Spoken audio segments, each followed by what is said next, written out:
అది నా మార్పు. నేనొస్తే పెట్టుబడులు పరిగిందా వస్తాయి.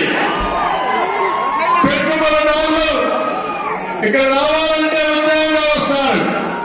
నువ్వు వస్తే పారిపోతారు. కియా మోటార్లు తెచ్చా, అనేక పరిశ్రమలు తీసుకొచ్చా. నువ్వు వస్తానే అమర్ రాజా మారిపోయింది, జాగి మారిపోయింది. అది నీ మార్పు. ఇంకా ఇక్కడ రిలయన్స్ పోయింది.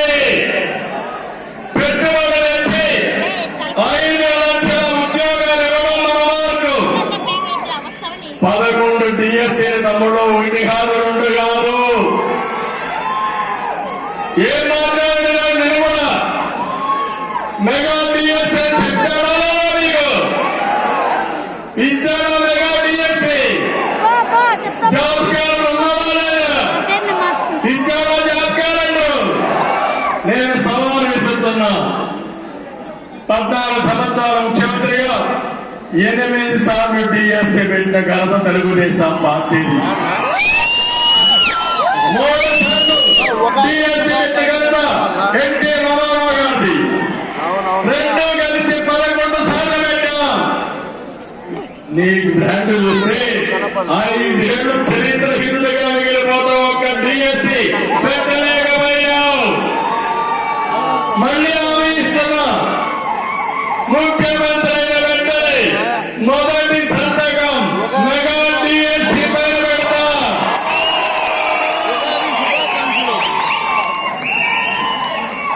తమ్ముళ్ళు కొద్దిగా మైకు కొంచెం ఆలోచన. ఉచితంగా దొరికే ఇసుక కేజీల లెక్కన కొనే పరిస్థితి వచ్చింది. బంగాళ కంటే విలువైపోయింది. అది జగన్ నియమాలకు. ఉచిత ఇసుక విధానాలు తీసుకొచ్చి భవన నిర్మాణ కార్మికులను ఆదుకోవడం మా మార్పు అని చెప్పి కూడా నేను మీకు తెలియజేస్తున్నా. ఒక్క డ్రైనేజ్, ఒక్క రోడ్డు, ఒక్క కాలం, ఒక డ్రైనేజ్ నీ మార్కు 68,000 కోట్ల రూపాయలు ఖర్చు పెట్టి ఇరిగేషన్ ని బ్రహ్మాండంగా అభివృద్ధి చేయడం మా మార్కు. పోలవరాన్ని 72% పూర్తి చేయడం మా మార్కు అయితే పోలవరాన్ని గోదావరిలో ముంచేయడం నీ మార్కు అని హెచ్చరిస్తున్నా. తనలో 24,000 కిలోమీటర్లు సిమెంట్ రోడ్లు వేశాం. అది మన మార్కు. ఒక్క సిమెంట్ రోడ్డు కాదు, ఒక మరుగుదొడ్డి కాదు, ఏమీ కట్టకుండా పోవడం నీ మార్కు అని చెప్పి మీకు తెలియజేస్తున్నా. దళితుల్ని డోర్ డెలివరీ ఇవ్వడం నీ మార్కు. దళితులకు రక్షణ ఇవ్వడం, సప్లైలు పెట్టడం, 22 స్కీములు అమలు చేయడం మా మార్కు అని చెప్పి మీకు తెలియజేస్తున్నా. ఇప్పుడే అన్నాడు వరప్రసాద్ గారు, మీరు చేసే పని చూస్తా ఉంటే దళితులంటే చిన్న చూపు. నేను సమావేశిస్తున్నా. ఈ రోజు దళితులందరినీ మార్చాం, మినిస్టర్లు మార్చాం, ఎమ్మెల్యేలు మార్చాం, ఎంపీలు మార్చాం. కానీ నీ మనుషులు మార్చలేది, పెద్దరెడ్డి మార్చలేది, రాజేంద్ర రెడ్డి బుగ్గన మార్చలేది, డబుల్ ప్రమోషన్ ఇచ్చేది. భాస్కర్ రెడ్డికి కొడుకు ఎమ్మెల్యే, చెవిరెడ్డికి డబుల్ ప్రమోషన్ ఇస్తాం.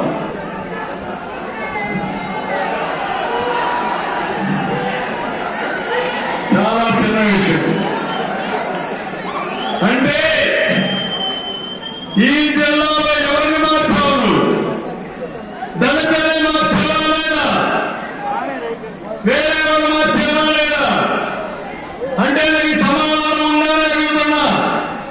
ఎవ్వరూ నిలదొక్కుకోకుండా, రాజకీయంగా ఎదగకుండా దెబ్బతీసే కుట్ర అది నీ మార్కు. సీనియర్ అందరికీ నేను మళ్ళా సీట్ ఇచ్చి అదే నియోజకవర్గం ఇచ్చి వాళ్ళని గెలిపించేది నా మార్కు అని చెప్పి కూడా మీకు తెలియజేస్తున్నా. రేపు ఇక్కడ కూడా బొత్స సునీల్ రెడ్డి గారిని బీజేపీ అభ్యర్థిగా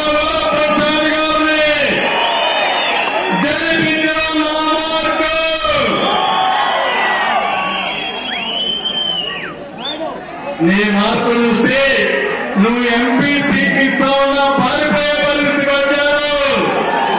అది నీ మార్పు. మొత్తం మీరు ఒకసారి చూస్తే ఒక్క విషయం మీరు గుర్తుపెట్టుకోవాలి. జగన్మోహన్ రెడ్డి గారు నేను అడగబోతున్నా, మాట్లాడితే నేను పేదవాళ్ళకండా అంటున్నారు. నేను అదే చెప్తున్నా, నువ్వు 10 రూపాయలు ఇచ్చి 100 రూపాయలు దోసేసి జరగను. నేను అడ్డగాదు. సంపద సృష్టించి 15 రూపాయలు ఇచ్చి అది 100 రూపాయలు చేసి అక్కడి నుంచి 5,000 చేసి అక్కడి నుంచి 10,000 చేసి పేదవాళ్ళని పైకి తీసుకురావడం నా మార్గమే. ఒక ఉదాహరణ చెప్తున్నా. హైదరాబాద్ నేనే అభివృద్ధి చేశాను. అవునా కదా? ఎవరు చెప్పక్కర్లా. ప్రజలు మర్చిపోలేదు. ఒక ఎయిర్పోర్ట్ చూసినా, ఒక ఔటర్ రింగ్ రోడ్ చూసినా, ఒక హైటెక్ సిటీ చూసినా అడుగడుగునా నా ముద్ర హైదరాబాద్ పైన ఉంది. అవునా కాదా? విభజన జరిగింది, నేను అభివృద్ధి చేసింది. సమైక్య ఆంధ్రప్రదేశ్ లో తెలుగు జాతి కోసం చేశా, కానీ అది తెలంగాణకు వెళ్ళింది. 10 సంవత్సరాలే మనకు టైం ఇచ్చారు, కానీ 10 సంవత్సరాలు ఇక్కడ కూర్చుంటే కూడా మనం అభివృద్ధికి నొస్తున్నాం.